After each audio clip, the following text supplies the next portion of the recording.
Bienvenue dans la suite de notre exploration des traites négrières. Comment ce système a bouleversé des millions de vies et façonné notre monde moderne? La réponse dans cette deuxième partie. Pour ceux qui n'ont pas vu la première partie, le lien est en description. Et n'oubliez pas de vous abonner et de lâcher votre pouce bleu. Les Africains?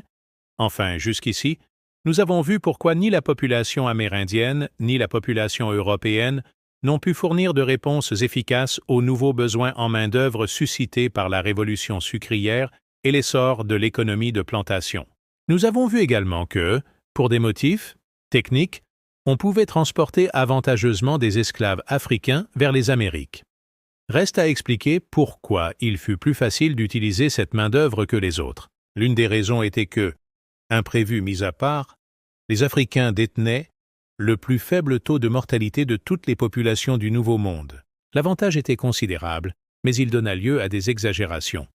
Que les Africains résistent mieux que les Européens aux maladies tropicales est un fait. Dire que seul l'Africain est apte à travailler sous les tropiques, comme le prétend une certaine littérature, est une toute autre chose, un argument utilisé par les esclavagistes, a posteriori, afin de tenter de justifier l'injustifiable. D'ailleurs, le choix des Africains s'explique également par les habitudes déjà contractées pendant 2 siècles dans les plantations des îles de l'Atlantique et du golfe de Guinée, où des esclaves noirs travaillaient.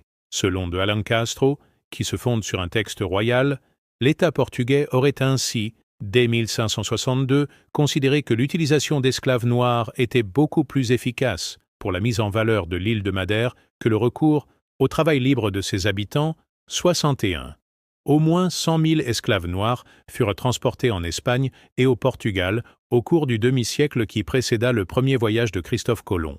Selon Eltis, avant 1580, les Africains n'auraient représenté qu'environ 24% des émigrants passés par l'Atlantique.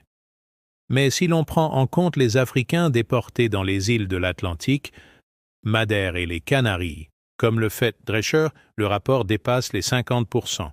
Et si l'on se focalise sur la migration, comparée des Portugais et des Africains, on s'aperçoit que ces derniers forment les 3/4 du total. Le Portugal fut donc le premier pays à avoir franchi le seuil, consistant à transporter plus d'Africains que d'Européens sur des navires atlantiques. Sans oublier l'obsession espagnole de la pureté du sang, en réaction à l'assimilation des conversos d'origine maure. Ainsi, les Ibériques ont donc pu commencer à nourrir des sentiments négatifs à rencontre des Africains bien avant l'essor véritable de la traite atlantique, à la fin du XVIIe siècle. Il n'en va sans doute pas tout à fait de même des peuples des pays de l'Europe du Nord-Ouest, même si des marchands et des marins anglais furent très vite familiers des esclaves noirs à Madère. Les travaux de Winthrop D. Jordan ont cependant montré que les Anglais ont nourri relativement tôt un certain nombre de stéréotypes à rencontre des Africains, du fait de leur couleur associée à l'immoralité et à la saleté, de leur méconnaissance de la religion chrétienne et du caractère jugé sommaire de leur civilisation. De plus, à l'instar de ce qui s'était passé à Athènes, l'affirmation progressive des principes de liberté individuelle a pu favoriser ici l'idée que les peuples à l'écart de leur communauté pouvaient être susceptibles de fournir des esclaves. L'efficacité des institutions économiques, des réseaux de crédit et de distribution des Anglais et des Hollandais fit le reste, rendant profitable l'essor de la traite sur une grande échelle. Tout cela pour dire que les images négatives associées aux paysans et aux populations subordonnées, aux morisques et aux nouveaux chrétiens, pendant les 15e et 15e siècles, ont pu ensuite être facilement projetées sur les esclaves africains. Mais rien n'était encore complètement déterminé. Comme on l'a vu, la fameuse malédiction de Cham fut utilisée dans le monde musulman, bien avant que l'Europe ne s'en saisisse pour justifier la traite des Noirs. Les représentations de l'Afrique et des Africains en Europe étaient encore ambivalentes et flexibles. La papauté pouvait continuer à espérer rallier à elle le fabuleux royaume éthiopien du prêtre Jean. On pouvait voir dans les évocations de la nativité des rois des mages noirs non agenouillés. Des traits négroïdes étaient évidents dans les tableaux et statues nord-européennes de Saint-Maurice, le martyr thébain qui, vers le milieu du XIIe siècle, devint un saint germanique présidant à la conquête et à la christianisation des païens, slaves et magyars. On sait également que les premiers Noirs débarqués à Jamestown, en 1619, ont œuvré comme des travailleurs sous contrat, au même titre que les Blancs venus des îles britanniques. En Virginie, dans le comté de Northampton, Anglais et Africains entretinrent des relations de nature quasi égalitaire. Ici, entre 1664 et 1777, au moins 13 des 101 Noirs devinrent propriétaires libres, généralement via des achats de terres, et, en 1668, 28% des Noirs du comté étaient libres. Dans cette région, comme ailleurs dans le monde colonial, le statut servile des Noirs se précisa peu à peu, jusqu'à la mise en place d'un arsenal de lois et de codes, dont l'histoire comparative mériterait d'être faite afin de mieux percevoir quelle fut la part respective jouée dans l'affaire par les milieux métropolitains et coloniaux. En Virginie, le premier code visant à réglementer et donc à institutionnaliser l'esclavage des Noirs date de 1680. La France légiféra en 1685, avec le fameux Code noir. La Caroline du Sud fit de même 5 ans plus tard. Ce sont donc l'essor de la traite et la cristallisation des sociétés coloniales sous l'effet de la révolution sucrière qui, finalement, poussèrent véritablement au racisme à rencontre des Noirs, en l'institutionnalisant point, d'où le rôle, encore une fois très important, des colons eux-mêmes. Ils optèrent pour l'esclavage du fait d'un calcul qui peut paraître assez sommaire à nos yeux, car il ne prenait pas en compte la productivité des captifs sur le long terme, non plus que les frais de leur entretien. Ce calcul obéissait néanmoins à une certaine forme de rationalité. Les colons considéraient que la durée d'amortissement d'un captif était courte. À la Barbade, en 1645, son prix d'achat pouvait être remboursé par le produit de son travail en 1 an et demi, qu'il représentait un capital toujours disponible, pouvait être à l'origine de profits non monétaires et ajouter au prestige de son propriétaire. Les travailleurs noirs étaient asservis à vie, à la différence des engagés. Les femmes transmettaient la condition servile à leurs enfants. L'exemple de la Virginie nous montre aussi qu'au début, parmi les Blancs, les hommes étaient nettement plus nombreux que les femmes. Mais la très forte mortalité parmi les engagés et la plus grande longévité féminine expliquent que, peu à peu, le nombre de femmes augmenta, ainsi que celui des engagés qui, ayant survécu, étaient devenus trop vieux pour être efficaces. Les colons n'hésitaient pas à mettre au travail les esclaves noirs, alors qu'ils ne pouvaient contraindre de la même manière les femmes blanches. En d'autres termes, et selon E.S. Morgan, le recours à l'esclavage des Noirs permettait de restaurer et de maintenir un fort taux de population très productive. Enfin, les chances de succès en cas d'évasion étaient moindres pour les Noirs que pour les Indiens et pour les Blancs. Cela n'est pas négligeable. Le recours à l'esclavage des Africains a en effet pu trouver certaines de ses origines dans un souci de meilleur contrôle de la main-d'œuvre, et pas seulement de meilleure productivité du travail. L'esclavage est parfois autant affaire de pouvoir que d'économie, les deux aspects n'étant nullement antagonistes.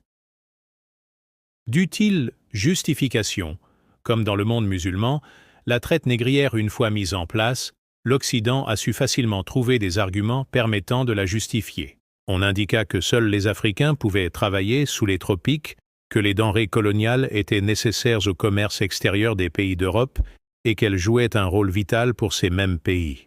Surtout, on fit appel à des alibis religieux, des alibis et non de véritables motifs, car ce n'est pas pour les convertir que l'on transporta des esclaves noirs vers les Amériques. À Rome, l'Église primitive était généreuse, accueillant tous les hommes, esclaves y compris. Et les personnes éclairées avant la lettre, à l'époque moderne, savaient en leur fort intérieur que, s'il existait une loi divine d'amour seule, des artifices pouvaient permettre de trouver des justificatifs religieux à l'asservissement de l'homme par l'homme. C'est ce que déclarait Jean Bodin en 1576 dans ses 6 livres de la République. Juifs, mahométans et chrétiens, y écrivait-il en substance, n'observent que partiellement la loi divine en matière d'esclavage, car, selon cette loi, il est interdit de transformer quiconque en esclave sans son entier et volontaire consentement.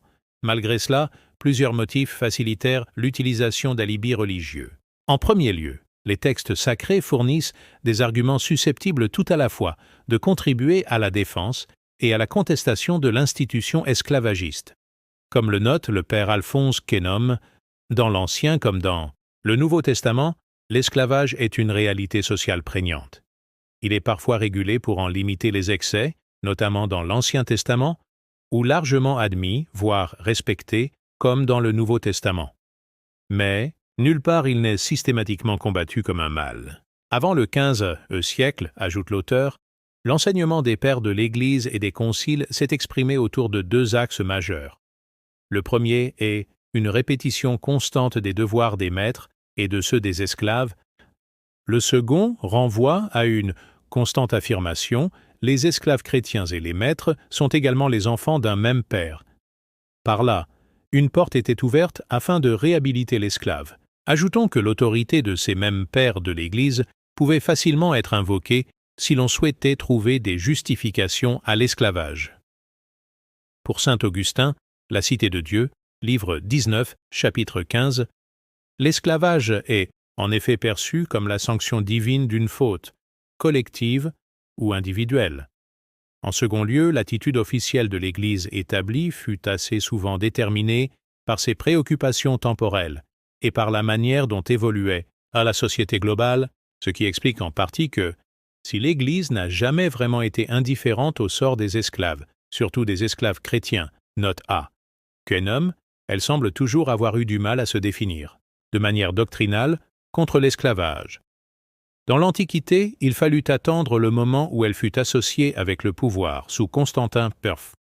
306-337, ainsi que le Concile de Nicée, 325, pour qu'elle encourage l'abolition progressive d'un esclavage, qui, longtemps jugé indispensable au fonctionnement de l'économie, n'avait jusque-là jamais été véritablement condamné par elle. L'Église légitima ensuite le servage médiéval par la théorie des trois ordres, selon laquelle le tiers-État, majoritairement formé de paysans, devait assurer la subsistance du clergé et de la noblesse chargée de prier et de veiller sur lui.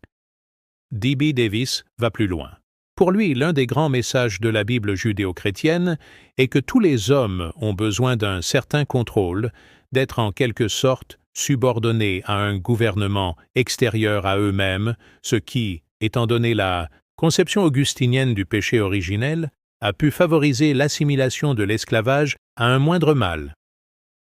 Lorsque la traite atlantique apparut, au XVe siècle, ce fut pour être déclarée licite par le pape dès 1455.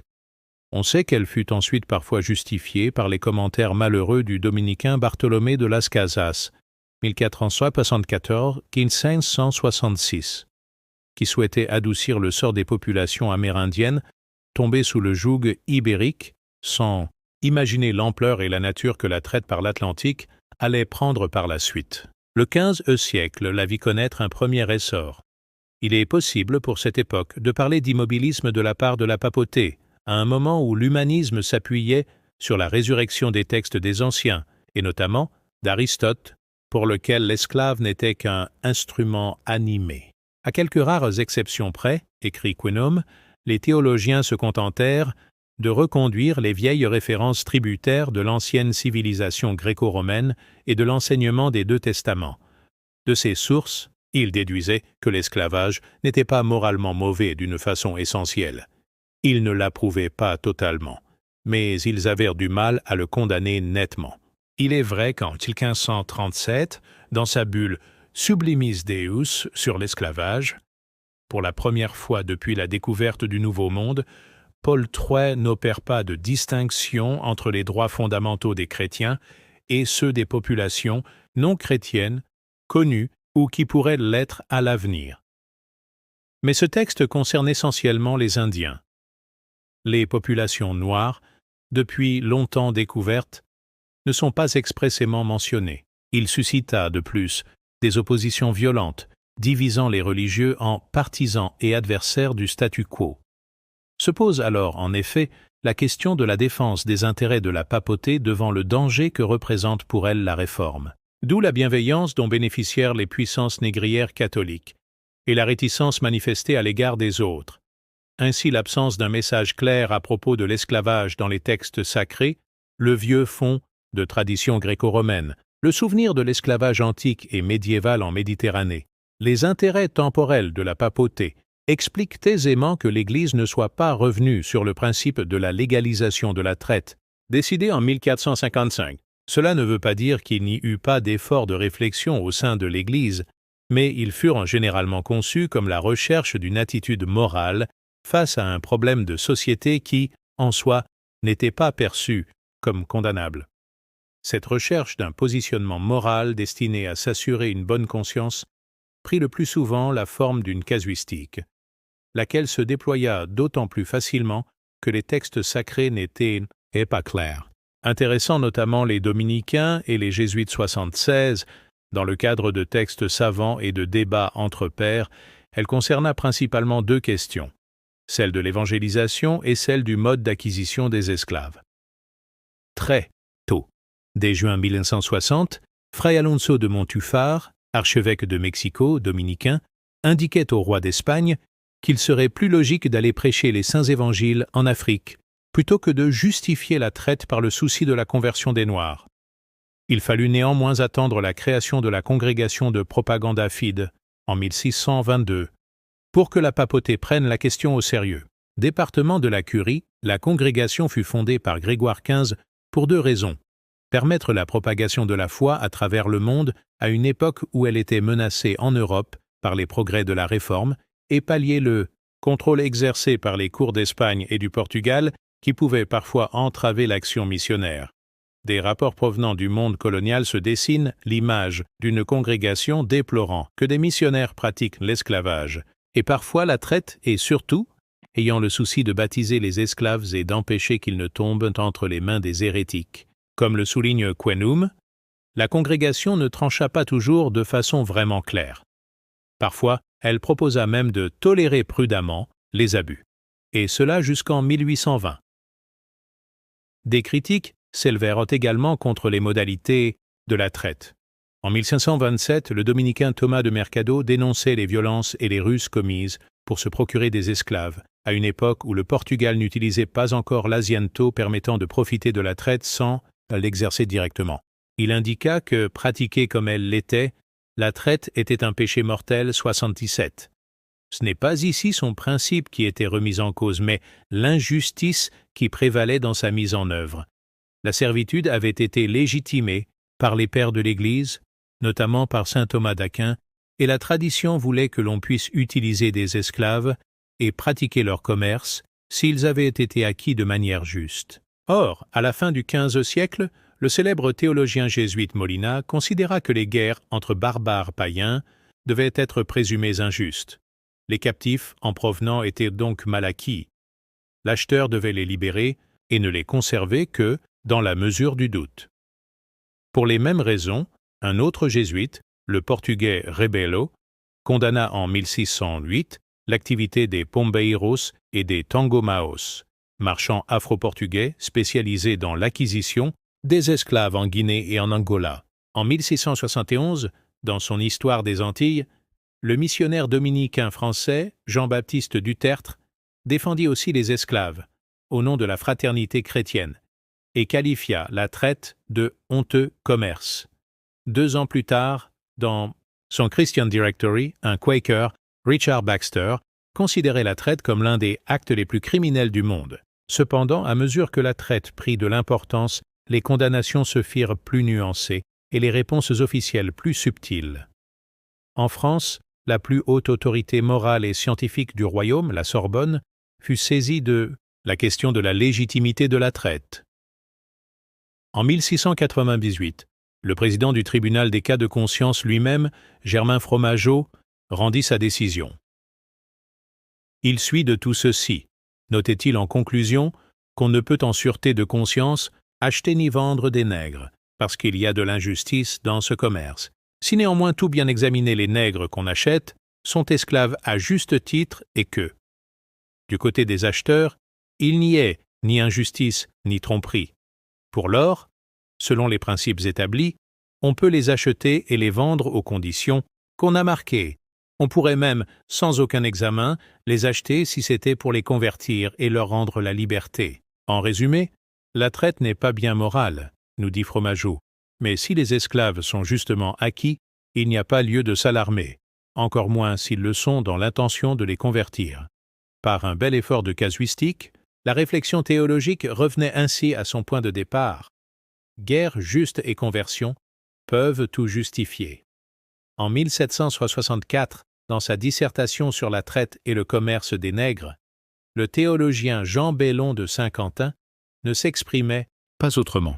À ce niveau de l'analyse, on est frappé par certaines similitudes. La traite transsaharienne naquit au moment de l'expansion musulmane. Les débuts de la traite par l'Atlantique coïncidèrent avec l'ouverture de l'Europe sur le grand large. Dans les deux cas, l'expansion conduisit à une augmentation des besoins en main-d'œuvre.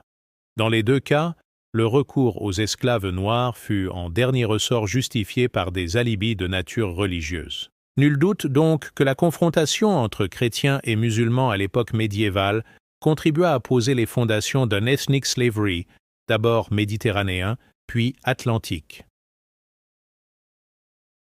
L'Afrique noire, acteur à part entière de la traitesse. Chapitre sur l'engrenage négrier ne serait pas complet si l'on oubliait le rôle joué par l'Afrique noire elle-même dans la genèse et dans l'essor des traites d'exportation, c'est-à-dire des traites ayant conduit des Africains à être déportés au-delà des limites de l'Afrique noire, notamment en direction des Amériques, des îles de l'océan Indien, de l'Afrique du Nord et du Moyen-Orient. Sans l'existence d'une offre en captif assez importante et élastique, ces traites n'auraient en effet pas pu se développer.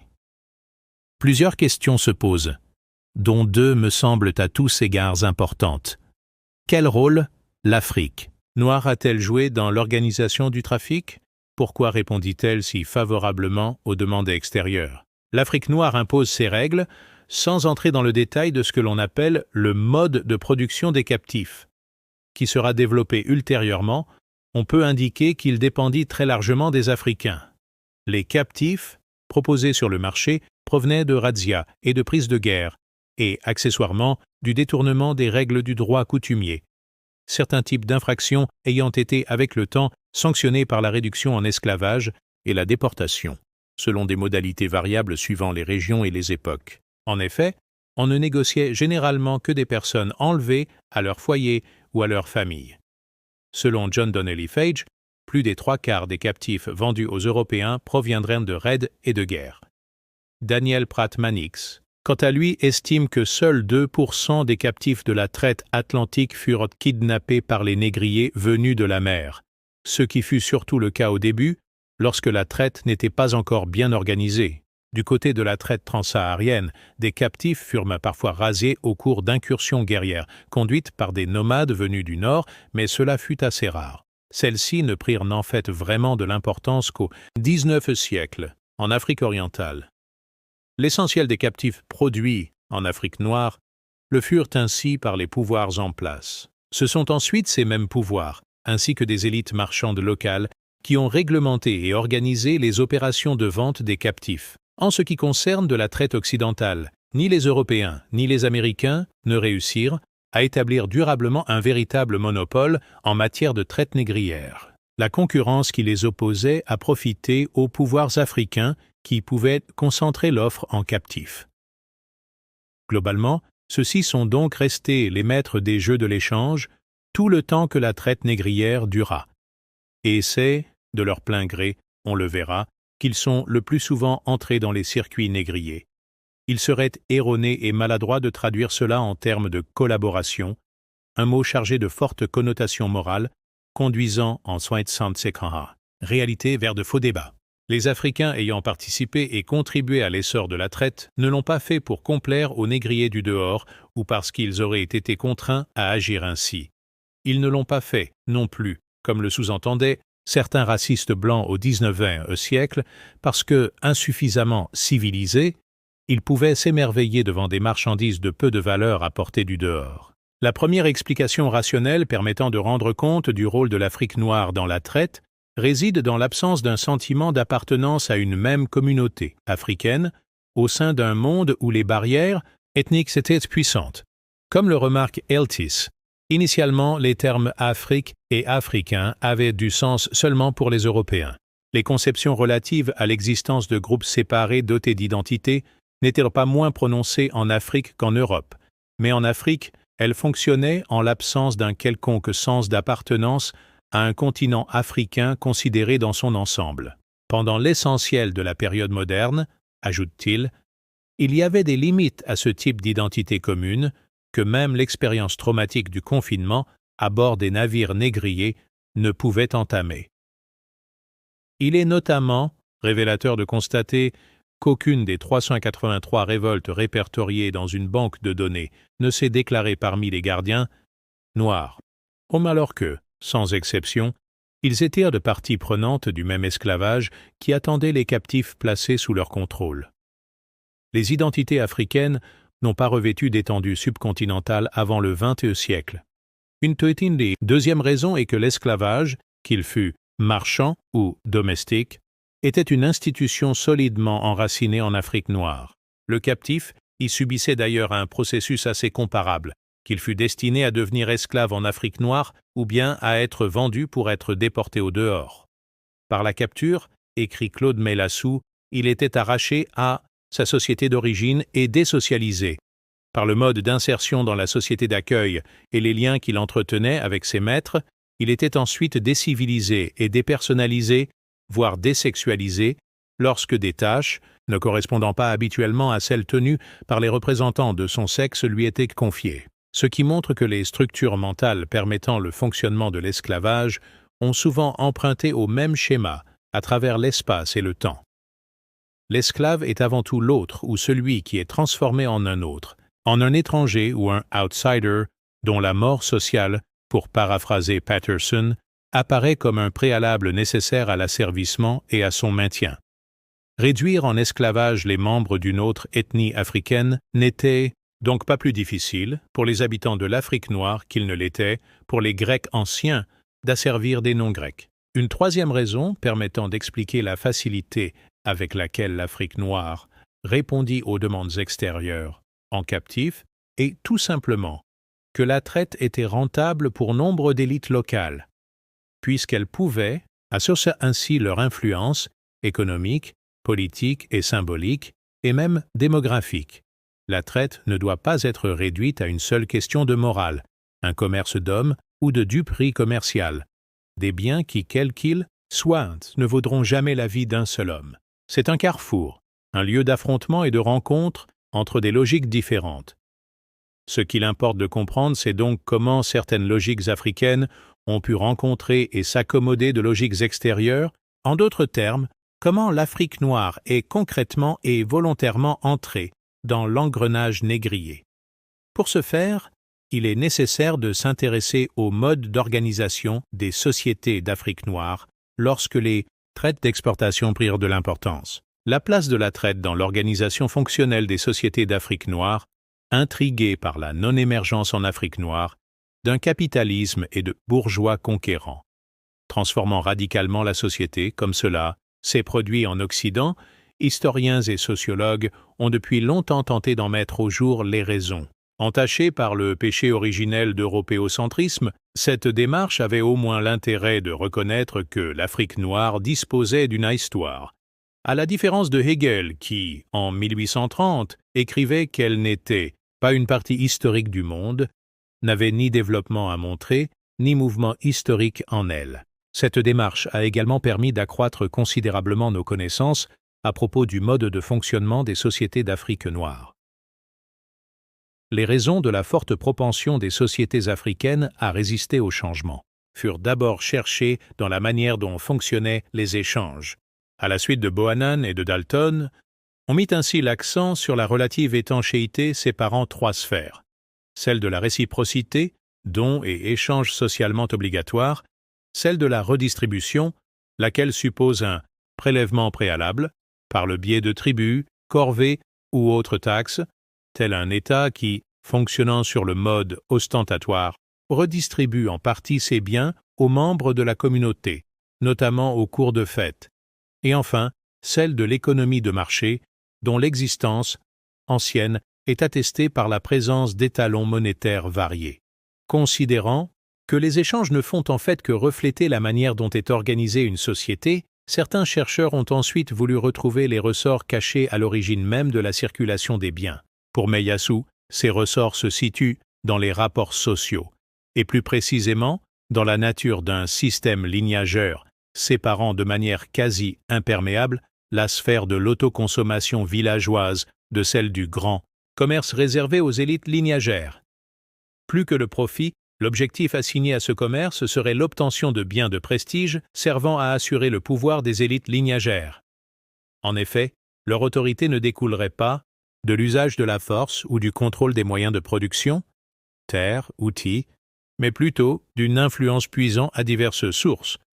L'importance accordée au savoir, lequel est souvent considéré comme le fait des anciens, le contrôle des femmes pubères, le monopole de toute une série de techniques, rites d'initiation, pratiques magiques, médecine, l'exhibition de biens de prestige périodiquement détruits ou redistribués, et qui, même capitalisés, sont plus appréhendés à la manière d'un signe de richesse et de pouvoir qu'à celle d'un surplus, au sens marxiste, du terme pouvant être réinvesti. Dans un tel système, l'essor de l'économie de marché ne peut que saper les fondements de l'influence exercée par les élites lignagères. Celles-ci s'attachent donc à en limiter, sinon les progrès, du moins la diffusion au sein de la société. Un premier moyen pour ce faire consiste à contrôler et à restreindre la participation de ces sujets au commerce à longue distance, lequel ne fait alors que traverser les pays sous contrôle, sans vraiment les pénétrer. Ainsi, isolé du reste du royaume du Dahomey, le site de traite de Ouidah était en outre dirigé par une administration commerciale propre. En second lieu, redistribués, thésaurisés ou bien détruits par les élites en place, les biens de prestige ne pouvaient s'accumuler dans les mains d'élites concurrentes. Au Dahomey, des fêtes appelées « grandes coutumes » permettaient la destruction et la redistribution d'une partie de ces biens. À l'origine, elles étaient célébrées à la mort d'un roi.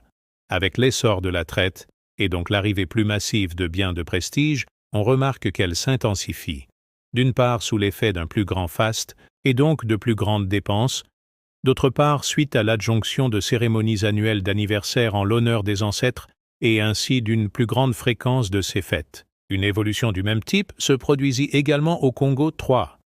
Ces phénomènes n'interdisaient pas toute évolution, par migration d'une partie du groupe et ou formation d'autres lignages, ou bien encore par l'émergence de rapports de type patron-client du fait de la hiérarchisation des lignages. Mais cette évolution était canalisée et réduite, le groupe migrant pour s'installer ailleurs, reproduisant souvent en partie, mais à son profit, des structures de pouvoir comparables à celles qu'il avait quittées, considérant que le mode de production lignagé fut dominant au sein des sociétés paysannes traditionnelles, mais non exclusif. Catherine Cockry-Widrowicz a ensuite construit sa propre définition du mode de production africain. Rompant avec les théories de l'immobilisme africain, elle intègre l'idée de déséquilibre et de conflits internes, sans pour autant remettre en cause l'extraordinaire capacité de résistance aux innovations de la part de sociétés africaines relativement équilibrées. Concrètement, l'essentiel reposerait sur la nature égalitaire du système foncier, c'est-à-dire sur l'appropriation du sol par le groupe et la redistribution plus ou moins périodique de terres, ne pouvant pas ainsi être concentrée dans les mains de quelques-uns, au sein d'économies patriarcales agraires à faible surplus. Il en résulte que les prestations exigées par le groupe dominant seraient réduites, ayant surtout valeur sociale et symbolique. Servant principalement à faire reconnaître où se trouve le pouvoir, car accepter sans pouvoir rendre conduit à admettre une situation de subordination. Le don servant alors à l'affermissement et à l'extension du pouvoir politique, ces prestations seraient le plus souvent redistribuées à la collectivité. Plus tournées vers l'exploitation de leurs voisins que vers celle de leurs sujets, écrit l'auteur, les élites subsisteraient par leur mainmise exclusive sur le commerce à longue distance. De la nature de ces élites dépendrait donc la forme du pouvoir, selon qu'elles coïncident avec les chefs lignageurs de l'autosubsistance villageoise, ou bien avec des groupes privilégiés ayant émergé au sein de sociétés plus différenciées. Le système, ajoute C. Cockry-Widrowicz, n'interdirait pas totalement l'accumulation des richesses, mais leur usage serait paralysé par l'organisation socio-économique en place. Les travaux postérieurs d'Emmanuel Terré sur la guerre et sur le royaume Abron complètent les schémas d'analyse précédents. Ils permettent en effet de mieux comprendre l'originalité de ces relations de solidarité conflictuelles qui, à travers le temps et l'espace, unirent les élites guerrières et marchandes d'Afrique noire, démontrant que la guerre est, ici un instrument de la répartition des biens, au même titre que le commerce à longue distance. Terray arrive à la conclusion que guerre et commerce s'inscrivaient tous deux au sein d'un même mode de production, dit tributaire. Les intérêts des guerriers et des marchands pouvaient différer, mais le développement de leur puissance fut finalement parallèle, chacun ayant besoin de l'autre. Les marchands de la protection des guerriers, les guerriers des biens transitant par le commerce. Dans ce système, les conflits internes se polarisaient autour de l'affrontement entre des élites conservatrices, tentant de limiter l'ampleur du grand commerce et de la guerre, et des élites novatrices, utilisant de façon systématique et cumuler ces deux moyens afin d'imposer les transformations souhaitées par eux. On notera que ces différents modèles explicatifs se chevauchent et se complètent plus qu'ils ne s'opposent. Leurs dénominations diffèrent du fait de la variété des interprétations élaborées à partir d'une matrice commune, souvent d'origine marxiste, mais, puisés dans les réalités de l'Afrique précoloniale, leurs éléments constitutifs sont les mêmes. Preuve qu'un certain nombre de caractères communs ont coexisté au sein de sociétés complexes, fondées sur des structures ethniques, lignagères et étatiques, selon des agencements variés et évolutifs.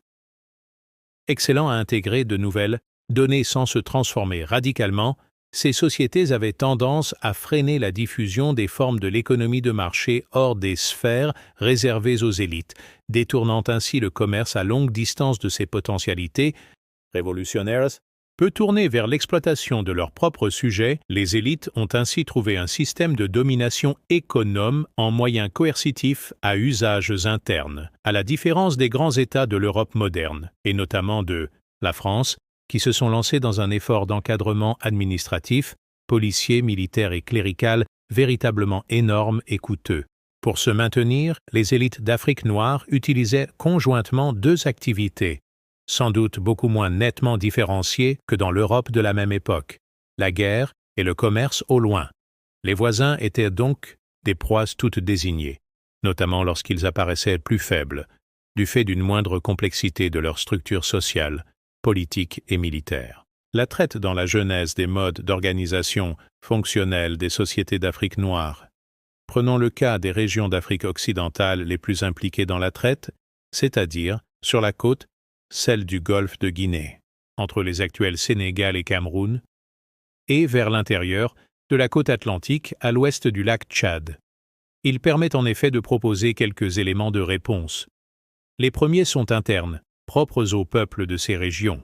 C'est là, dans ce monde tropical, et notamment dans les espaces ouverts de la savane, qu'est née la civilisation dite des greniers, et que, très tôt, des pouvoirs et des sociétés complexes se sont développés autour de surplus agricoles pouvant être accumulés. C'est également ici qu'est apparu l'esclavage marchand, sans doute inconnu, des sociétés paléo-négritiques. L'isolement relatif causé par l'apparition du désert du Sahara, à partir du 3 et millénaire AVJC, des conditions écologiques particulières. La charrue accélère l'érosion des sols en zone de savane, tandis que la mouche TCTC interdit l'usage des animaux de trait dans la zone forestière, le régime foncier marqué par l'absence d'appropriation privée du sol, une certaine abondance de terre par rapport au faible nombre des hommes et la grande mobilité d'eux. Ces derniers étaient autant d'obstacles à l'intensification de la production vivrière. Les surplus agricoles suffisaient donc à peine à entretenir les couches dirigeantes. Pour maintenir et renforcer leur hégémonie, celles-ci prélevaient des droits sur les circuits du commerce à longue distance. Or, sel, ivoire, noix de cola, textile. Elles avaient aussi recours à la guerre, productrice de richesses et de captifs, dont le coût d'acquisition et d'entretien était plus faible que celui de travailleurs libres, par ailleurs difficiles à fixer sur place. Ce que l'on sait des États qui se sont développés au nord de la région, le Ghana, 6e siècle, le Mali, 12e 17e, puis le Songhai, 15e 17e, indiquent que les principales caractéristiques du mode de production tributaire défini plus haut étaient déjà en place. Plus personne n'estime heureusement aujourd'hui que les civilisations de la région ont été le fait de nomades de race blanche organisant des Noirs primitifs, comme le suggérait à l'ère coloniale une pensée d'un racisme plus ou moins conscient, écrivait Yves Persson. Il faut sans doute voir dans le développement de ces civilisations, et donc dans celui de la traite, ajoutait-il, une réponse du monde noir au défi du monde berbère, qui a pris une nouvelle forme au 7e siècle, quand les musulmans, à peine maîtres de l'Afrique du Nord, ont organisé le commerce transsaharien. Des découvertes archéologiques plus récentes permettent de nuancer encore ce jugement. Selon Seko Keri Vidrovich, les origines du Ghana doivent en effet être recherchées dans une civilisation qui avait réussi à maîtriser de manière autonome l'agriculture et la construction de maisons en pierre, et cela pratiquement 1000 ans avant notre ère. D'où la rapidité avec laquelle la civilisation marchande et urbaine arabe s'est implantée dans la région.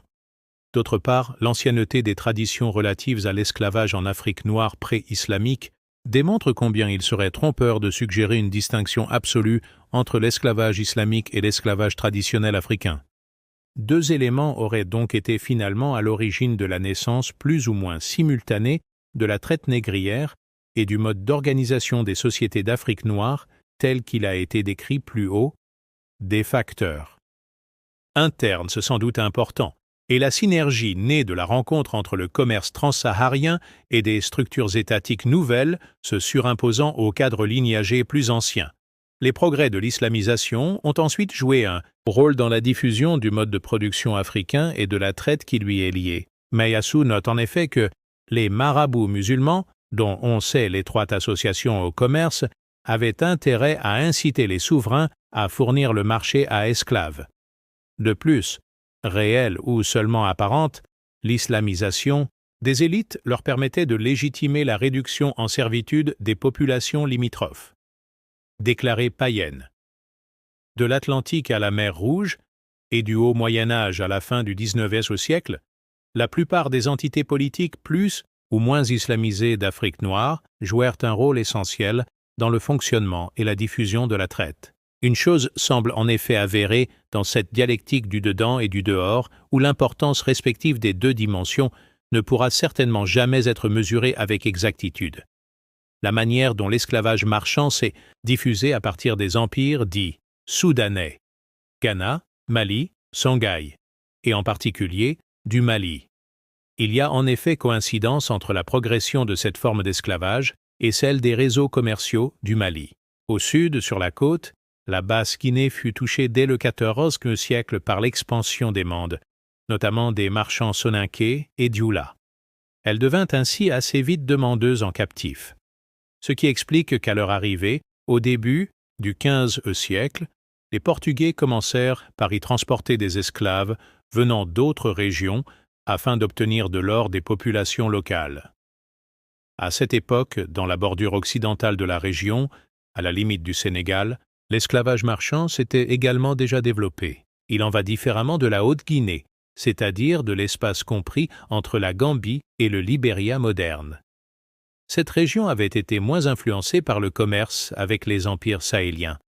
Les premiers Européens n'ont mentionné ici aucune trace de esclaves, alors qu'ils y étaient nombreux au XVIIe et XIXe siècle. Il semble donc, comme l'a indiqué Walter Rodney, que des influences extérieures, en l'occurrence européennes, furent ici importants dans la diffusion de l'esclavage marchand. Mais il s'agit d'une exception confirmant une règle plus générale. En Afrique occidentale, l'essor de la traite s'insère dans un vaste processus interne de transformation politique, dans un continuum de développement économique et social, y écrivait Fage en 1969. La fréquence des guerres en Afrique occidentale au XVe siècle s'explique par le fait que des phénomènes anciens, accélérés et catalysés par les influences venues des empires sahélo-soudanais, ont d'abord conduit à la formation d'États d'un type nouveau, à la fois militaire et commerçant.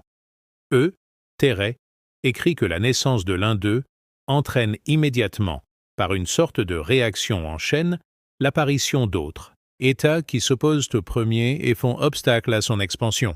Ce premier âge conflictuel coïncida avec ce qu'il appelle le temps des guerres d'établissement. La forte disparité entre les structures sociales et politiques existantes, villages, sociétés lignagères, État, fut à l'origine d'un déséquilibre profilant aux entités fortement structurées sur le plan militaire, souvent venues du Nord.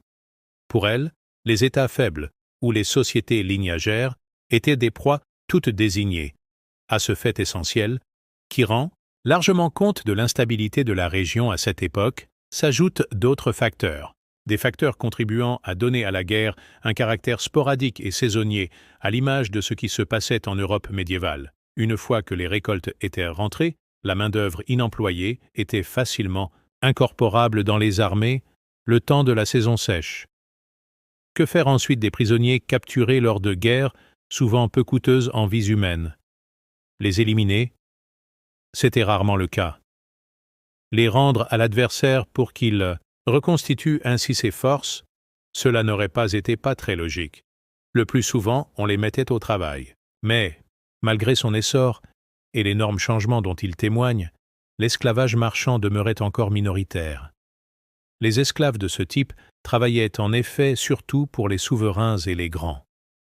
L'utilisation de cette main-d'œuvre, de manière massive et mal contrôlée hors des cercles du pouvoir, aurait mis en cause son rôle d'indicateur de richesse et de hiérarchie sociale. Au-delà d'un certain seuil, elle aurait également posé de nombreux autres problèmes, risque de fuite, si les captifs appartiennent à un peuple voisin, et donc nécessité d'une forte surveillance, menace de fortes tensions internes, lesquelles, en d'autres lieux et à d'autres époques, rythmèrent la vie des Spartiates et de leurs ilotes. On comprend alors la rapidité de la réponse africaine au renforcement de la demande européenne en captifs à partir de la seconde moitié du XVIe siècle. La matière première, le captif, était là, abondante et parfois encombrante. Pour les États du golfe de Guinée, l'accès aux ports du commerce transsaharien ne pouvait s'effectuer qu'après de longs et coûteux voyages. L'arrivée de nouveaux partenaires commerciaux sur place, sur la côte, rendait soudainement les choses beaucoup plus faciles. Comme l'écrit John Thornton, « Nous devons conclure que la traite par l'Atlantique et la participation africaine à ce trafic puisent solidement leurs origines dans les sociétés et les systèmes légaux africains. Cette disposition préexistante fut tout autant responsable du développement de la traite atlantique que n'importe quelle force extérieure. Les élites africaines, ayant décidé d'entrer dans ce commerce, avaient les moyens de l'entretenir et de le réguler, faisant ainsi jeu égal avec l'Europe. Première partie: essor et évolution des traites. Négrière. La métaphore de l'engrenage symbolise assez bien la manière dont la traite a été inventée. Est-ce ainsi que les raisons pour lesquelles elle a pris assez rapidement l'ampleur que l'on connaît?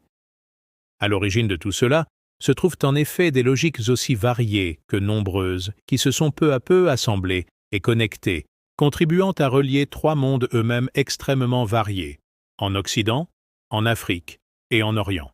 Tout mécanisme, tout subtil engrenage, peut cependant se gripper un jour ou l'autre. Or l'histoire des traites négrières s'étend sur des siècles entiers, des siècles riches en évolutions de toutes sortes qui nous font passer des temps médiévaux à la période contemporaine.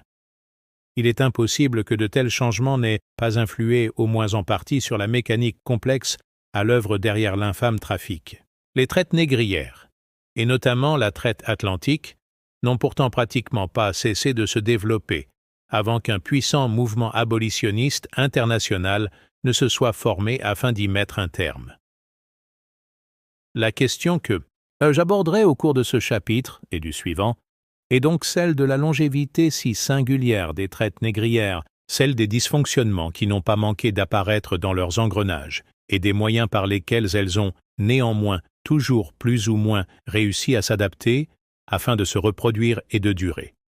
Pour cela, il est nécessaire d'étudier les traites comme elles fonctionnèrent, c'est-à-dire comment chacun des trois systèmes négriers, occidental, africain et oriental, évolua, mais aussi comment ces évolutions influèrent sur leurs interactions, et donc sur la dynamique de l'ensemble. Je commencerai par présenter, dans le deuxième chapitre, ce qui ne subit guère de transformation. Je m'intéresserai ensuite, dans le troisième chapitre, aux éléments moins stables du système et enfin à leurs interactions. Mais plus succinctement, car ce dernier chemin n'a encore, malheureusement, guère été emprunté par la recherche, ce qui ne change pas, ou peu, Les structures du quotidien, c'est surtout le quotidien des négriers et des esclaves qui, sur la longue durée, n'a guère changé. Non que le temps soit demeuré immobile, comme on a pu le dire à l'époque de Braudel, car le temps est tout sauf immobile. Mais, tout simplement, l'évolution de certaines pratiques négrières fut très lente. Ainsi, les principales routes de la traite ne subirent guère de modifications. Elles furent seulement plus ou moins empruntées en fonction des circonstances. Au sein de chaque ensemble négrier, la typologie des marchandises de traite fut définie assez tôt et ne subit ensuite guère de retouches. Quelle que soit l'époque, les mêmes produits transitèrent par l'intermédiaire de chacune des traites orientales, occidentales et africaines. Certains pouvaient trouver ici ou là de meilleurs débouchés, mais tous devaient plus ou moins entrer dans la composition de l'assortiment nécessaire pour acquérir des esclaves. Les tractations commerciales étaient relativement normalisées.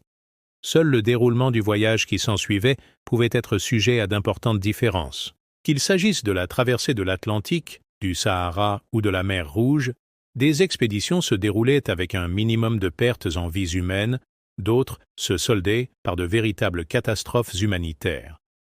En fonction des attaques, des révoltes, des épidémies, du caractère des négriers et de nombreux autres paramètres, le taux de mortalité des esclaves pouvait en effet varier de manière considérable. Cependant, si chaque opération négrière était unique, toutes étaient organisées plus ou moins de la même manière. Des souffrances de même nature étaient infligées aux esclaves par des négriers usant de procédés expérimentés de longue date. Et, si toutes les expéditions pouvaient être mises en série, on s'apercevrait finalement de la répétition de certains types, toujours identiques. Pour plus de clarté, je classerai ces différentes structures du quotidien selon une progression logique de la production des captifs au déroulement des voyages de traite. Produire les esclaves mode. De production dissociée un mode de production des captifs occidental, un autre africain et un dernier oriental serait tout à fait erroné. Pour la simple et bonne raison que les traites d'exportation occidentales et orientales dépendaient en bonne partie des populations d'Afrique noire pour leur approvisionnement en captifs. Aussi est-il plus judicieux d'opérer trois distinctions. Là où les négriers venus du dehors jouèrent un rôle, même secondaire ou temporaire dans la production des captifs, là où ils se sont déchargés de ces opérations sur des États tampons faisant partie intégrante de leur ère d'influence et ou de civilisation, là enfin où les négriers du dehors n'avaient pratiquement aucune influence. Le premier cas de figure renvoie à deux types de réalités, celle de la production directe par la guerre et les razzias et celle que l'on pourrait qualifier de production accompagnée. Le plus rare fut le mode de production directe. Il fut pratiqué par les Européens au tout début, notamment au XVe siècle. En 1445, João Fernandes obtint des morts 9 esclaves contre des marchandises. Pour nombre de nobles ibériques, cette attitude commerçante était indigne. D'où certains rapts. 22 personnes étaient endormies. Je les rassemblais pour les diriger vers les navires comme s'il s'agissait d'un bétail, raconte Diego Gomes en 460-95. Cette pratique, cependant, faisait déjà partie du passé avant même que la traite par l'Atlantique ne s'intensifie. Dès 1448, Henri le Navigateur avait en effet donné l'ordre de privilégier l'établissement de relations commerciales avec les Africains. C'est à cette date qu'un fort fut établi dans l'île d'Arguin.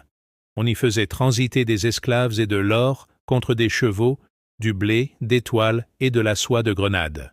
Cette politique d'entente commerciale devint ensuite la règle, assurant un commerce plus stable.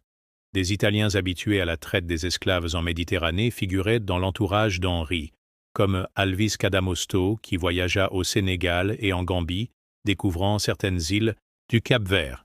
Ils jouèrent sans nul doute un rôle dans cette nouvelle politique. Du côté des traites orientales, la production directe des captifs fut tout aussi rare. Elle accompagna des opérations militaires de grande envergure, comme celle menée en 1591 par des troupes marocaines. Son objectif principal était de mettre la main sur les circuits du commerce africain de l'or. Elle ne réussit qu'à faire tomber le royaume du Songhai et à produire au passage des captifs. Au XIXe siècle, on retrouve ce type d'intrusion, avec les opérations commanditées par le pacha d'Égypte au sud du Nil, afin de ramener de l'ivoire et des esclaves incorporables dans l'armée. Événements exceptionnels, mis à part les raids qui dévastèrent une bonne partie de l'Afrique orientale et centre-orientale au cours du XIXe siècle. Le plus souvent, le rôle des négriers venus du dehors se limita à un accompagnement des opérations de traite africaines. Ce fut le cas dans les régions du sud de l'actuel Sénégal et de la Gambie, où des traitants français réussirent à pénétrer vers l'intérieur. Cependant, la plupart des esclaves ainsi obtenus l'étaient à la suite de transactions avec les Maures ou les Africains islamisés, puis expédiés vers Gorée, qui ne fut qu'un très modeste site de traite. En Gambie et au Libéria, les Anglais étaient plus présents. Mais c'étaient surtout des métis de Portugais, les Tangomaos ou Lançados, qui intervenaient dans la traite 4. Des contrebandiers s'étaient installés là, notamment à partir du dernier tiers du XV siècle. Ils avaient d'abord été pourchassés, à la fois par les Portugais et par les Africains. Mais certains avaient fait souche. D'autres, des Juifs convertis de force, ou bien des déportés, s'étaient ajoutés à eux. À la troisième génération, s'était ainsi constituée une communauté d'hommes tolérés par les sociétés africaines, car maritalement et culturellement en partie intégrés. Ils formaient un groupe parfaitement capable de jouer les intermédiaires entre négriers blancs et négriers noirs. Selon l'historien guyanais Walter Rodney, ils doublèrent cette fonction d'intermédiaire par un rôle de producteur direct de captifs. Mais c'est plus au sud, dans le royaume du Dahomey, actuel Bénin, et plus tard, au XIXe siècle, qu'ils semblent avoir été vraiment importants en cette matière, notamment lorsque Francisco Félix da Souza, qui avait été greffier puis commandant du fort portugais de Ouida, obtint du roi Guézo, en 1818, la charge de Chacha. Elle faisait de lui le responsable du commerce pour le royaume africain d'Abomey. D'ailleurs, plus que des Afro-portugais, ce sont des Afro-brésiliens qui se mirent alors en évidence. Plus généralement, les marchands et agents occidentaux établis sur les côtes d'Afrique avaient souvent des concubines noires, appartenant parfois à de bonnes familles, ce qui pouvait permettre de renforcer les liens avec les élites locales. Les opérations de traite nécessitaient également l'intervention d'interprètes sur place. Parfois, les Européens rivalisaient afin d'offrir à des Africains des séjours dans leurs pays respectifs, pensant leur y donner une éducation occidentale et s'en faire des alliés à leur retour au pays. Français et Anglais entrèrent ainsi en concurrence à Anomabou, sur la côte de l'Or. Eltis signale aussi le cas de quelques marchands africains partis de leur plein gré en Occident afin de commercer. Mais tout cela resta très limité. C'est au Congo que la présence européenne, concrètement celle des Portugais et des Brésiliens, fut sans doute la plus effective, sans être pour autant totalement efficace. Le roi Alfonso avait ouvert son pays au commerce négrier. À sa mort en 1543, le système qu'il avait instauré avec l'aide des Portugais s'effondra. Les circuits négriers furent déstabilisés, au moment même où l'essor de l'économie de plantation au Brésil suscitait une plus forte demande en main-d'œuvre servile. À la diplomatie, à la fois commerciale et religieuse, Alfonso s'étant converti au catholicisme, succéda donc une politique d'intervention directe. En 1569, la première armée coloniale européenne envahissait une zone d'Afrique tropicale. Ces troupes, 600 hommes, sont généralement présentés comme ayant été directement envoyés par la cour du Portugal. Luis Felipe de Alencastro considère, au contraire, qu'il s'agit d'hommes déjà fortement brésilianisés. Pour lui, la cheville ouvrière de l'expédition ne doit pas être recherchée du côté de la couronne portugaise, mais plutôt des intérêts de lobbies brésiliens déjà fortement individualisés. Quoi qu'il en soit, l'expédition eut surtout pour effet de renforcer le rôle local de la communauté hispanophone. La plupart des hommes ayant contribué au rétablissement du roi Alvaro sur son trône bénéficièrent en effet de largesse de sa part. Politiquement efficace, l'expédition fut ainsi commercialement peu bénéfique pour ses commanditaires, comme le note David Birmingham. Les traitants expatriés au Congo, comme ceux de Guinée, avaient leurs propres priorités commerciales et ne mettaient aucune bonne volonté à soutenir les intérêts de l'administration des finances et des douanes de Lisbonne. Une seconde expédition coloniale fut donc suscitée à partir de 1571. Elle devait aboutir à la création d'une colonie de l'Angola, placée sous la souveraineté du Portugal et administrée sur place par une série de nobles propriétaires, comme au premier temps de l'installation des Européens dans le Nouveau Monde. Du fait de l'opposition du pouvoir africain en place, l'entreprise n'aboutit finalement qu'à la construction d'un fort, à Luanda, 4 ans plus tard. Après la réunion des couronnes d'Espagne et du Portugal, 1580, et la mort du seigneur propriétaire de l'Angola, 1589, cette politique de colonisation mixte, État-entreprise privée, fut abandonnée. Un gouverneur fut envoyé. Mercenaires et alliés locaux sécurisèrent et renforcèrent les circuits de traite, capables de drainer vers la côte les esclaves nécessaires. Un système se mit ainsi en place. Des caravanes de pombeiros, c'est-à-dire de marchands indigènes acculturés, étaient commanditées par les Portugais. Elles s'enfonçaient à l'intérieur du continent pour aller produire ou acheter des esclaves. Ce système d'accompagnement des opérations de traite et de production des captifs par le biais de populations en partie métissées fut surtout le fait des Occidentaux, Européens et Brésiliens. Les populations musulmanes d'Afrique du Nord et du Moyen-Orient n'avaient pas besoin de recourir à ce procédé.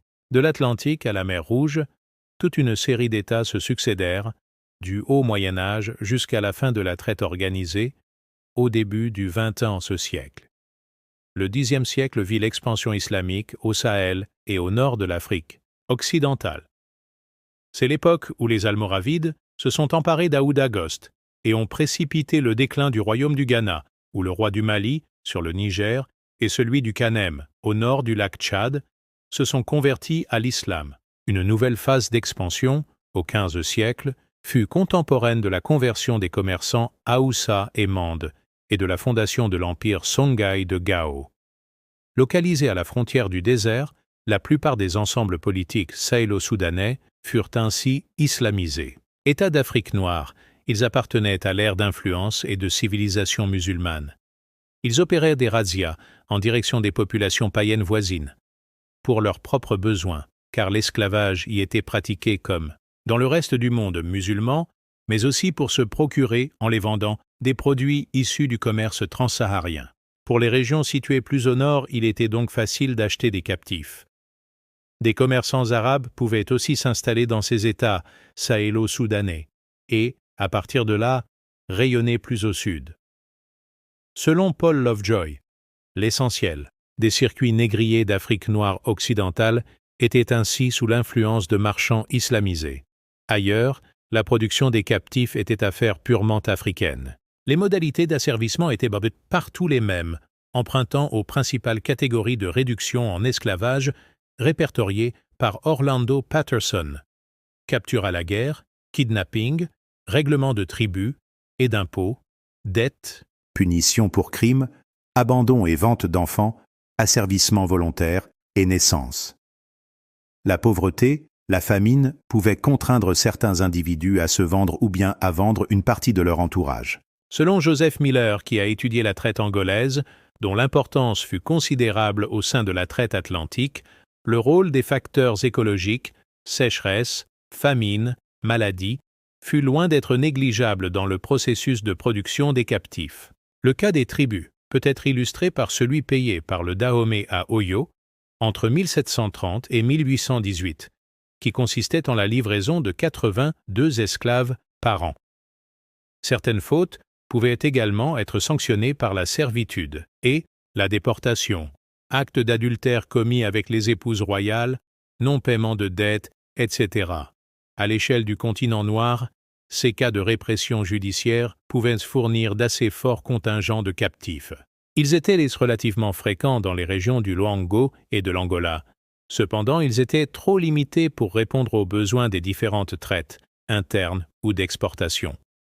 De plus, il devait être difficile de systématiser de manière injustifiée ce genre de procédure qui ne pouvait, à terme, qu'induire une insécurité croissante au sein des sociétés concernées et par conséquent, saper les fondements des pouvoirs en place, à moins de disposer d'une organisation sophistiquée usant de multiples formes de légitimation, à l'instar de celles que mirent en place 3 communautés œuvrant ensemble à l'est du fleuve Niger, dans cette région amphibie où voisinaient forêts d'estuaires, palétuviers et marécages, le trafic se concentrait autour des villages de Brass, Boni et Calabar. Les Aros contrôlèrent l'oracle d'Arochukwu, qui permettait de légitimer les razzias de captifs. Certains individus étaient accusés par lui de sorcellerie et condamnés à être dévorés par le dieu, en fait envoyés aux négriers de la côte. Propriétaires de pirogues, les ethnies Yogo, Ijao et Ibijo s'occupaient des opérations de traite proprement dites, remontant les rivières à l'aide de longs canaux d'une trentaine de pagailleurs, avec fusils, étendards et tambours de guerre. La société Ekpe contrôlait la régularité des transactions. De leur côté, les traditions orales des Dioula font référence à l'histoire d'un géant, Malob, appartenant à l'une des communautés voisines, qui fut vendue comme esclave, afin de la punir d'avoir attaqué des marchands Dioula dans son propre village. Cette tradition fonctionne là aussi comme un instrument de légitimation, transformant les opérations de traite organisées par les marchands Dioula en réaction juste. La variété des histoires ainsi inventées afin de masquer le rôle joué par les Africains dans la traite est grande. Plus remarquable encore est leur longévité. Un consensus existait dans la communauté afro-américaine des années 1930 à propos de l'idée selon laquelle leurs ancêtres avaient été directement capturés par les Européens. Les razzias nécessitaient une certaine organisation. Il fallait commanditer un groupe d'hommes assez nombreux, capables de franchir au moins 1 ou 2 frontières linguistiques et ethniques afin de fondre sur un village, jamais trop souvent le même. Ils intervenaient généralement le matin, lorsque les villageois se dispersaient pour vaquer à leurs différentes activités. Ce type d'opération devait être rapide, pour ne pas risquer une réaction organisée. Dans le cas contraire, les assaillants pouvaient être pris et vendus à leur tour. Ensuite, il fallait faire retraite, emmener les captifs au loin, afin de pouvoir les vendre, généralement à des intermédiaires spécialisés dans l'approvisionnement en captifs de marchés plus vastes. Quant aux guerres, les historiens en Sciences distinguent généralement 2 types, les guerres opposant des sociétés lignagères et celles mettant en cause des États. Mais des combinaisons entre ces 2 types n'étaient pas rares. Les premières faisaient sans doute moins de victimes.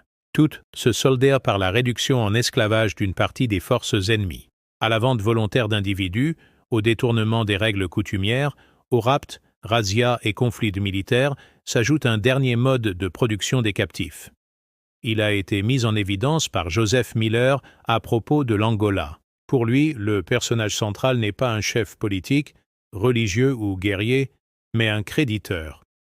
Une partie des esclaves aurait en effet été produite à travers la mobilisation des circuits de la dette, les débiteurs payant leurs créditeurs avec des hommes.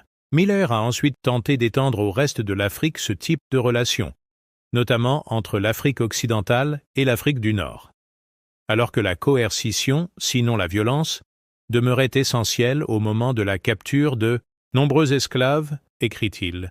Le stimulus conduisant à capturer et la justification idéologique de la capture provenaient de l'expansion des réseaux mettant en relation marchands créditeurs et guerriers fournisseurs. Ce qui ne semble pas avoir convaincu Paul Lovejoy, même s'il est clair que ces circuits de la dette ont très bien pu se renforcer du fait d'une pratique très répandue en Afrique, consistant à offrir les services d'une personne contre un prêt.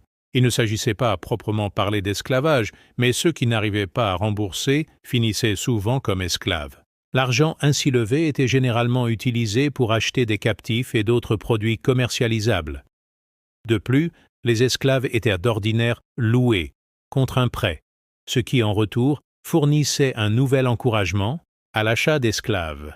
Des modèles locaux ou régionaux, au sein desquels un ou plusieurs modes de réduction en servitude prédominaient, ont pu exister. C'est ce que la confrontation de multiples sources et travaux laisse supposer. Selon une enquête de M. Gillet établie en 1863 dans la région du Congo, seuls 40 esclaves environ, sur un total de 2571, étaient prisonniers de guerre ou bien avaient été pris et vendus par des peuples voisins.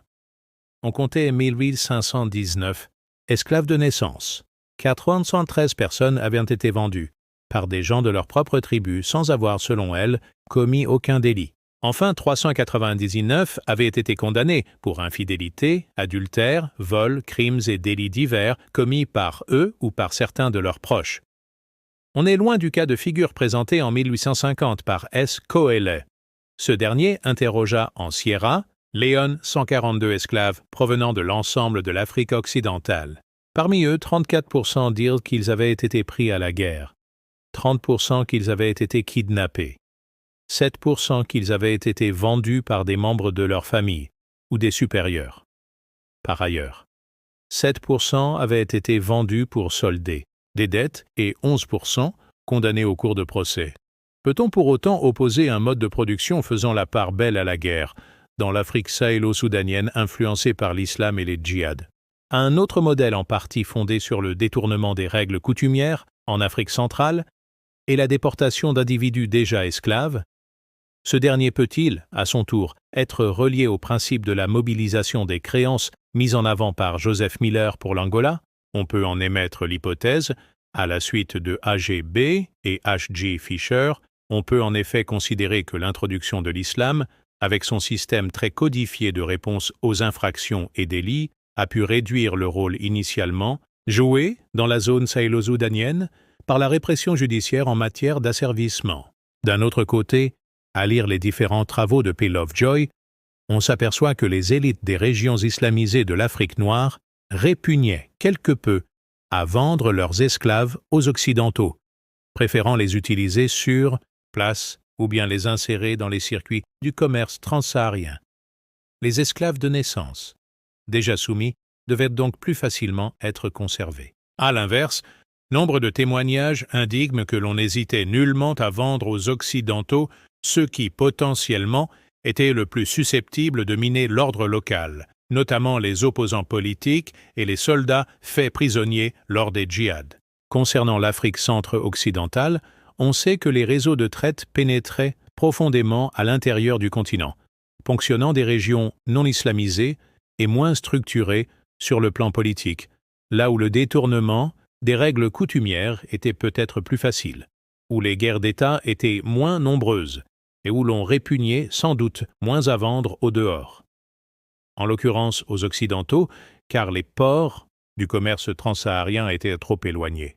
Les personnes déjà esclaves, mais la présence de ces deux modèles pour l'Afrique occidentale, l'un au nord de l'équateur, l'autre plus au sud, reste à confirmer.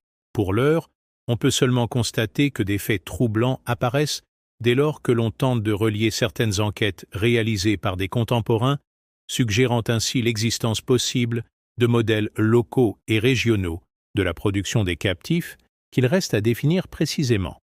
Des modèles forcément évolutifs dans le temps, en fonction de la conjoncture et notamment des calamités naturelles, mais aussi des changements ayant pu apparaître en matière de guerres africaines. Des débats existent en effet à propos de la possible intensification de ces guerres. Comme on le verra dans le dernier chapitre de cet ouvrage, certains pensent qu'elles devinrent plus fréquentes et qu'elles furent de plus en plus entreprises afin de produire des captifs. D'autres estiment que ces conflits s'expliquent par des raisons plus politiques et que les esclaves n'en étaient qu'un sous-produit. D'autres encore pensent que la réalité se situe quelque part entre ces deux versions. En tout cas, la question des modèles régionaux de production des captifs constitue indéniablement un énorme et encore quasi inexploré champ de recherche pour des études résolument comparatives. Ce qui est sûr, c'est que tous les modes de réduction en servitude n'avaient pas forcément les mêmes conséquences. Chaque type de mécanisme jouait sur des populations particulières. Le kidnapping tendait à la capture d'individus mobiles, notamment de jeunes, et donc d'actifs, d'un point de vue économique. Les procédures judiciaires et les accusations de sorcellerie risquaient plus de produire des adultes d'âge mûr. Les exactions sous forme de tribus conduisaient probablement à l'asservissement de personnes qui étaient physiquement ou socialement marginales, à moins que les élites dominantes ne fussent capables d'exiger la fourniture d'esclaves répondant à des critères spécifiques. La famine et les épidémies se soldaient par la réduction en esclavage d'une forte proportion d'enfants, 6. Enfin, si les modalités et le type des combinaisons établies entre les divers modes de production ont pu changer, la typologie des modes d'asservissement était partout plus ou moins la même. On a également vu que la traite était à la fois affaire de pouvoir en place et d'entrepreneurs privés. Quelles furent la nature et l'évolution des rapports entre ces deux types d'acteurs? Pouvoir en place et entrepreneurs privés, c'est en 609, le juriste et avocat de la Compagnie des Indes hollandaise Grotius proclamait que la mer appartient à tous, que l'on peut y naviguer et y commercer librement. Défenseur des intérêts commerciaux de l'Angleterre, qui était alors en opposition avec ceux des Provinces-Unies, John Selden avançait au contraire l'idée que la mer pouvait être susceptible de domination comme tout territoire. Mare liberum ou mare clausum. La question trouva un important terrain d'application à l'échelle des rapports entre États et entrepreneurs privés. Les débuts de la traite s'effectuèrent en effet sous le régime des monopoles. Officiellement, dans l'Amérique espagnole, l'introduction de captifs ne pouvait se faire que sous le régime de l'asiento, c'est-à-dire la chose assise convenue. À l'époque moderne, en droit public espagnol, le terme désignait un contrat par lequel l'État concédait contre rétribution un certain nombre de privilèges, monopoles ou exemptions fiscales. Dans le cas précis qui nous intéresse, officiellement seul habilité à pratiquer la traite, l'État affirmait ce droit à des compagnies commerciales ou bien à des individus, nationaux ou non. Le bénéficiaire exclusif du contrat avait la possibilité de vendre ensuite des licences de traite à d'autres contractants. Désigné après dépôt de candidature ou d'appel d'offres aux plus offrants, il se voyait confier l'approvisionnement en captifs des colonies espagnoles. Le contrat d'Asiento prévoyait le nombre des captifs pour lesquels étaient délivrées les licences d'importation, leur répartition par sexe, les lieux de traite et de destination. Le tout devait être contrôlé par la Casa de Contratación, à Séville.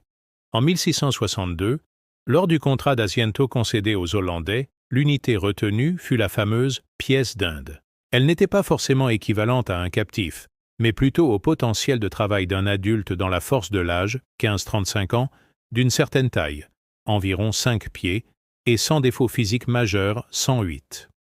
En 1513, une licence revenait à 2 ducats, soit 7,56 grammes d'or. À cela, il fallait ajouter le prêt, généralement à court terme, que le bénéficiaire de l'asiento se devait de faire à l'État.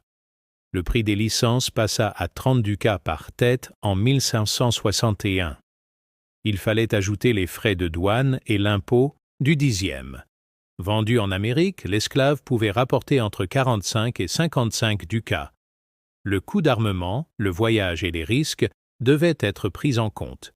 Mais l'affaire était rentable, tant pour l'État que pour le transporteur. C'est pourquoi, dès les années 1190, le système tendit à devenir monopolistique, avec la croissance du nombre de licences par personne. L'effondrement du monopole ibérique sur le Nouveau Monde, du fait de l'émergence de nouvelles nations coloniales européennes, ne conduisit pas à une déréglementation du système. L'asiento espagnol survécut, la concurrence entre les nations fut même rude pour en bénéficier, et il passa de main en main. Cela s'explique cependant moins par l'importance du marché négrier de l'Amérique espagnole que par la possibilité de commercer ainsi indirectement avec elle.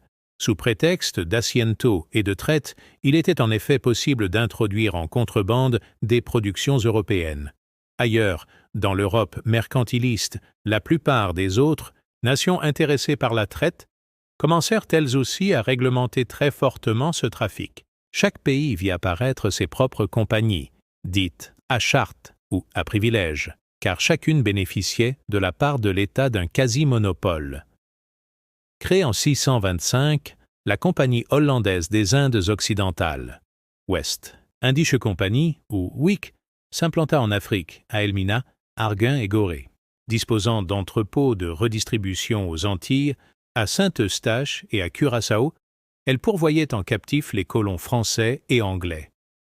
Bénéficiaire indirecte de l'asiento, de 1662 à 1685, elle fut florissante jusque vers 1720, son privilège étant aboli en 1735. Notons également la Compagnie d'Afrique suédoise, 1649-1655, les compagnies de Gluckstadt et des Indes occidentales, au Danemark qui fusionnèrent en 1671, ou bien encore la Compagnie africaine de Brandebourg, 1682. En Angleterre, la première Compagnie de Guinée, puis la Company of Royal Adventurers et Into Africa ne réussirent pas vraiment. Créée en 1672, la Royal African Company fut plus efficace. Perdant son monopole en 1698, elle poursuivit son existence jusqu'au milieu du XVIIIe siècle. En France, la première Compagnie des Indes occidentales, 1664, n'arriva pas à profiter du monopole dont elle disposait sur un espace sans doute beaucoup trop vaste, s'étendant du Cap Blanc au Cap de Bonne-Espérance. Héritant du monopole, en 1674, la Compagnie du Sénégal réussit à s'implanter en Sénégambie face aux Hollandais. Mais en 1685, elle dut partager son monopole avec la Compagnie de Guinée, pour la région comprise entre le Sierra Leone et le Cap de Bonne-Espérance. Du fait du régime de l'exclusif, il s'était également opéré une sorte de nationalisation, du commerce colonial, chaque colonie étant tenue de maintenir avant tout des relations commerciales avec sa métropole. Mais lancées afin de soutenir les premières tentatives coloniales, les compagnies à charte éprouvèrent très rapidement de nombreuses difficultés. Au-delà des nuances nationales, toutes étaient en effet obligées de respecter un cahier des charges relativement précis, ou encore d'entretenir des forts et des garnisons sur les côtes d'Afrique. Leurs coûts d'exploitation étaient donc élevés, plus que ceux des marchands contrebandiers. Certains de leurs agents étaient très capables, comme le Français André Bru au Sénégal. Cependant, beaucoup employaient en réalité sur place des personnes à la compétence et à la moralité douteuses. Aussi cédèrent-elles souvent, contre finance, une partie de leur monopole à des entrepreneurs privés. En France, le monopole fut partiellement brisé lorsque des armateurs, notamment nantais, non impliqués dans la compagnie, furent autorisés à pratiquer la traite en 1713, 1716 et 1717. Tant et si bien que lorsque la traite fut ouverte à tous les ports autorisés à commercer avec les îles, en 1741, elle était déjà de fait largement dans les mains d'entrepreneurs privés.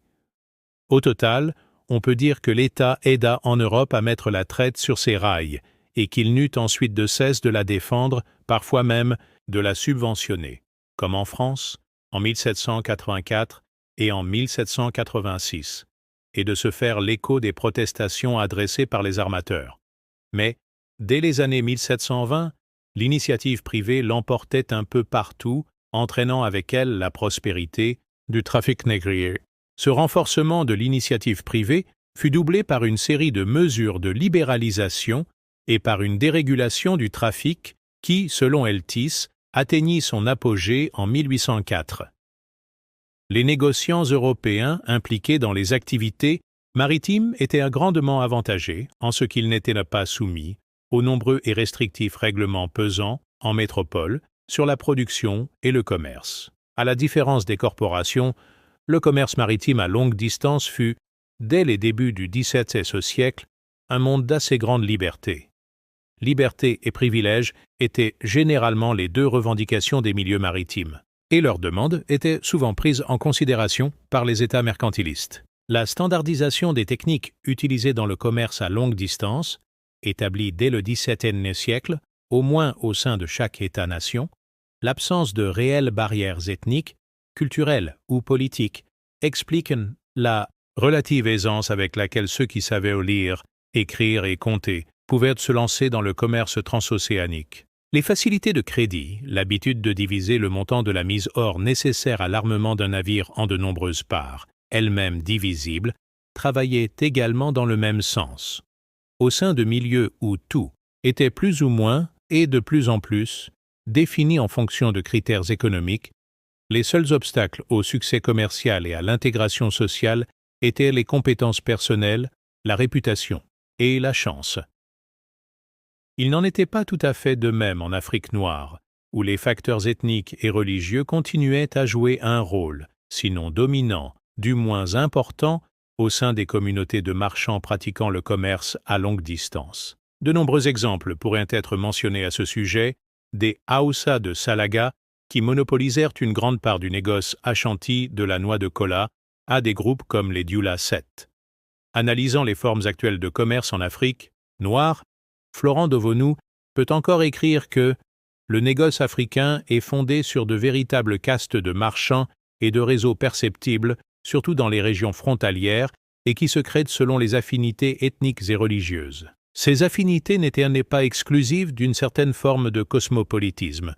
Il suffit, par exemple, de regarder du côté des liens variés et subtils établis entre les communautés marchandes d'Afrique noire et l'islam. Mais elles contribuaient beaucoup plus à façonner le commerce qu'en Europe. Il est également évident, écrit Herbert Klein, que les coûts d'entrée dans le commerce négrier étaient relativement élevés, étant donné la nécessité de recourir à la force et l'implication dans ce commerce de nombreuses communautés et États. Les marchands devaient rassembler des porteurs, acheter des produits pour commercer et disposer de contacts, personnels, familiaux ou religieux, étendus à de vastes régions, afin d'y garantir une traversée pacifique. Ils avaient aussi manifestement besoin de soldats, ou bien de fidèles armés, afin de protéger leurs acquisitions des pillards et d'empêcher leurs esclaves de s'échapper. Tout cela signifie que seuls des individus relativement riches ou bien des associations de petits marchands bien structurés que l'on trouvait partout, entre le Nigeria et le Loango, pouvaient s'engager dans la traite. Un autre trait remarquable concerne les liens entre les différents pouvoirs africains, qu'il s'agisse ou non d'États, et le commerce à longue distance. Des pouvoirs qui semblent avoir exercé sur ce commerce un contrôle plus étroit qu'en Europe. Deux types de cas au moins peuvent être mis en évidence, si l'on accepte celui des peuples courtiers plus ou moins liés aux deux autres cas, celui des États centralisés de la côte et celui des pouvoirs plus segmentaires de l'intérieur. Le premier ensemble a été illustré par les travaux de Martin portant sur la côte du Loango 8. Ici, c'est le Mafouk, le troisième personnage dans la hiérarchie de l'État Vili, qui contrôle la police des marchés et fixe le montant des taxes que les Européens ont à payer afin de pouvoir commercer, ainsi que le prix des esclaves. Il achète sa fonction et verse des droits aux souverains, ce qui nous rappelle le principe de la vénalité des offices qui avait cours dans l'Europe moderne. Surtout, n'étant pas forcément issu d'une famille princière, le Mafouk peut espérer accéder à ce rang, tandis que tout homme, quelles que soient ses origines, peut devenir l'un de ces intermédiaires autorisés, marqués d'or. Selon Robin Law, le cas du Dahomey, à propos duquel des travaux ont fourni la base à de très remarqués modèles généraux concernant l'organisation économique des sociétés africaines, n'est pas intrinsèquement différent. Jusqu'au début du XVIIe siècle, deux royaumes côtiers dominaient la région dite de la côte des esclaves, ceux d'Alada et de Ouida. Leur conquête par le roi Agadja d'Agbomi, Abomey, se solda par la mise en place d'un régime relativement centralisé. Dans les mains du Yovogan, Law montre que les rois de la région jouèrent un rôle important dans la traite atlantique avant même le XVIIIe siècle, et pas seulement à cette époque comme on le pensait généralement. Il indique que ce rôle évolua dans le temps, déclinant au cours du XIXe siècle, du fait de la transition s'opérant alors entre la traite et le commerce dit légitime. Même au moment où le contrôle royal était à son sommet, celui-ci n'atteignit jamais le niveau d'un monopole neuf, à l'exception, peut-être brève et encore incertaine, des années 1780 et 1850. Les souverains recevaient le montant des droits prélevés sur les capitaines des négriers européens afin de les autoriser à commencer, ainsi qu'une taxe portant sur chaque esclave vendu.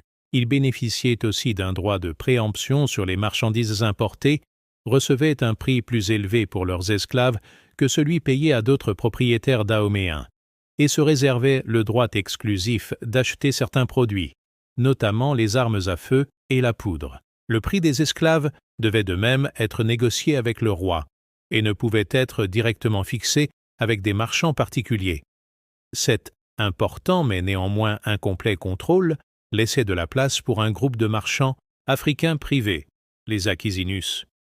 Tandis que les chefs militaires semblent avoir commercialisé leurs esclaves par l'intermédiaire de leurs propres courtiers, on fait trop souvent de la traite une activité uniquement conduite par des États, au détriment de sociétés dites sans État, les premières rasiant les secondes. Comme l'a montré Walter Hawthorne, la traite fut également l'affaire des sociétés moins structurées d'un point de vue étatique. En effet, si une certaine stabilité politique était nécessaire à l'existence du commerce négrier, la fragmentation politique pouvait, en revanche, être un facteur susceptible de faciliter la traite du fait de l'existence d'une multiplicité de populations étrangères les unes aux autres.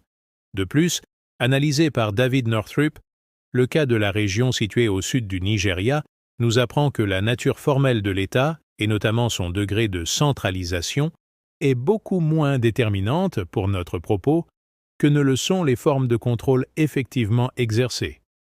Ici, la famille large dirige toutes les affaires intérieures.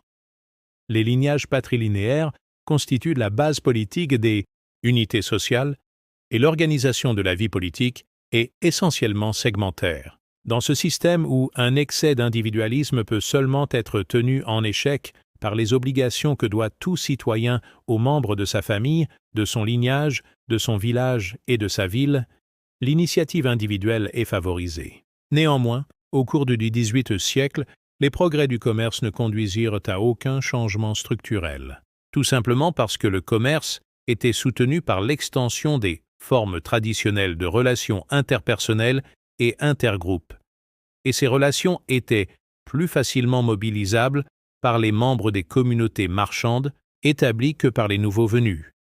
De plus, le contrôle exercé par les sociétés secrètes, comme la société Ekpe, à Vieux-Calabar, encourageait les puissants à accroître leurs richesses dans un sens qui était socialement bénéfique, respectueux envers les valeurs traditionnelles et, de ce fait, capable de préserver la stabilité de la société et de l'ordre social. Aussi, si l'un des développements les plus significatifs de cette période fut la diffusion de nombreuses associations d'hommes parmi les communautés enrichies par le commerce, un autre développement poussait l'énergie des marchands à promouvoir les valeurs traditionnelles, détournant ainsi les hommes de la recherche du gain matériel.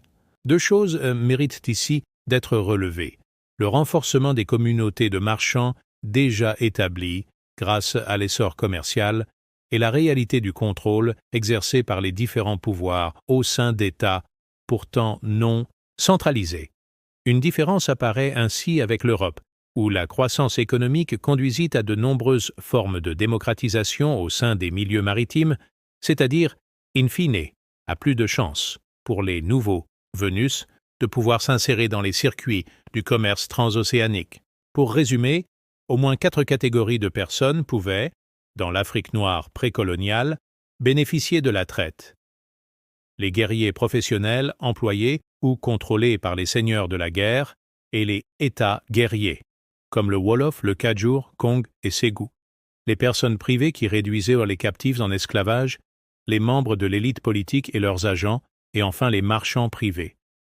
Même assez strictement contrôlé, le commerce, avec les Blancs, autorisait donc la participation de niveaux sociaux assez variés.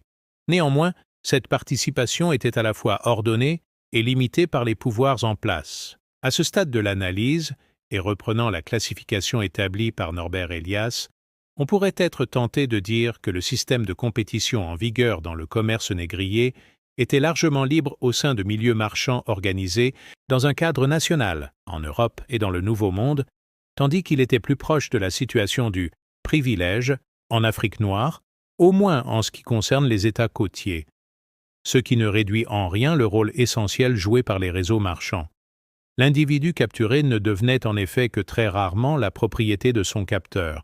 Il était revendu et ne prenait de réelle valeur qu'au terme d'un processus de désocialisation décrit par l'anthropologue Claude Meillassoux. C'est grâce au transport et aux ventes successives, et donc au réseau marchand, qu'un captif pouvait ainsi devenir un autre au sein d'une société esclavagiste donnée. Cette fonction était assurée par des marchands de grande envergure, comme les Ovimbundu d'Angola, les Maracas de la Moyenne-Vallée du Niger et les chefs Swahili d'Afrique orientale au XIXe siècle. Mais une foule de petits opérateurs étaient également présents, sans compter ce que Patrick Manning appelle les agences commerciales étatiques, et les États opérant pour leur propre compte. Il est difficile d'entrer dans le détail des rapports pouvoir-entrepreneurs privés dans le cas des traites orientales, du fait du peu de données dont on dispose à leur sujet. On peut néanmoins distinguer les traites d'État comme celles entreprises par le pacha d'Égypte et les rois du Boumou au XIXe siècle. Mais le plus souvent, Même les traites destinées à alimenter une prospère économie servile, comme celle de Zanzibar au XIXe siècle, étaient en fait principalement alimentées par une multitude de traitants, ce qui pourrait s'expliquer en partie par les taxes pesant sur les transferts d'esclaves dans l'Empire ottoman, lesquelles étaient moins lourdes lorsqu'un marchand traitait moins de 5 esclaves à la fois, jouissant d'une grande, sinon d'une totale liberté d'action, ce qui se rapprocherait apparemment plus de la situation en Occident que de celle en Afrique noire. Cependant, une originalité apparaît à la lecture de l'étude consacrée par E. Toledano au trafic négrier de l'Empire ottoman au XIXe siècle. On y voit, en effet, que le commerce des esclaves n'était aucunement le monopole d'un groupe de négociants. Toledano distingue les individus opérant dans les provinces, à partir desquels étaient organisées les opérations de capture des Noirs, ceux qui, installés dans les grandes villes de l'Empire, vendaient directement les captifs, et enfin ceux plus spécialisés dans leur transport. En outre, de nombreux individus privés pouvaient acheter des captifs afin de les revendre, payant ainsi en partie leur voyage à la Mecque. Cette multitude d'acteurs révèle la parfaite intégration de la traite et de l'esclavage au sein de l'économie, de la société et de la culture de l'Empire ottoman d'alors. Il en allait tout différemment en Europe, où les armateurs, négriers, qui n'étaient pas légion, s'occupaient seuls d'acheminer des captifs dans de lointaines colonies tropicales.